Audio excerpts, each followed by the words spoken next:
इस खबर के प्रायोजक हैं दास Hyundai, आबुलेन, मेरठ। हरियाणा के चुनाव परिणाम और रुझानों ने एक बार फिर साबित कर दिया है कि बीजेपी लगातार तीसरी बार राज्य में सरकार बनाने जा रही है। अभी तक के रुझानों के हिसाब से बीजेपी पूर्ण बहुमत की सरकार बना सकती है।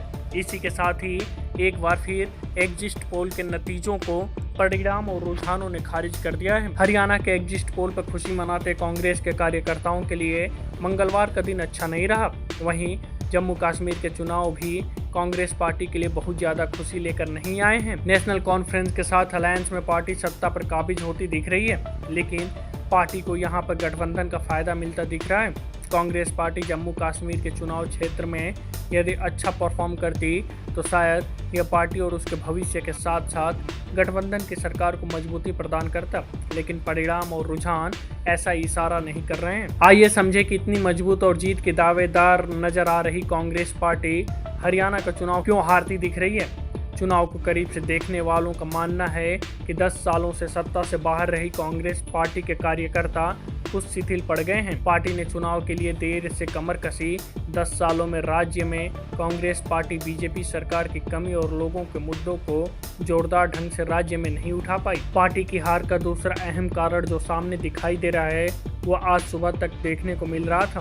पार्टी के भीतर गुटबाजी सने कार्यकर्ताओं तक को एक दूसरे से दूर रखा था। इस गुटबाजी को साफ तौर पर देखा जा सकता है। पार्टी के 3 वरिष्ठ नेता भूपेंद्र सिंह हुड्डा, कुमारी सैलजा और रणदीप सुरजेवाला के समर्थकों में अनबन था। तीनों ही नेताओं के कार्यकर्ता अपने अपने नेताओं को सीएम पद की दौड़ में सबसे आगे देखना चाहते थे। हार का जो तीसरा कारण समझ में आ रहा है उसमें पार्टी का सीएम पद का ऐलान न करना भी शामिल है। यदि पार्टी पहले से ही सीएम पद का ऐलान कर देती तो ये गुटबाजी देखने को नहीं मिलती। कार्यकर्ताओं में जोश बराबर रहता और सभी एक नेता के नाम के साथ जनता के बीच जाते। कांग्रेस पार्टी की अब तक के रुझानों में हार के लिए जो चौथा कारण जिम्मेदार दिखाई दे रहा है उसमें दलित समाज के वोटों का सरकना भी एक कारण है। लोकसभा चुनाव में जाट और दलित वोटों ने कांग्रेस पार्टी का बेड़ा पार किया था, लेकिन अब कहा जा रहा है कि पिछले कुछ महीनों में दलित वोट एक बार फिर छटक कर बीजेपी के पाले में चला गया। कांग्रेस पार्टी की हार के लिए हरियाणा में जो 5वां कारण समझ में आ रहा है वह है राज्य में इंडी अलायंस का न बन पाना।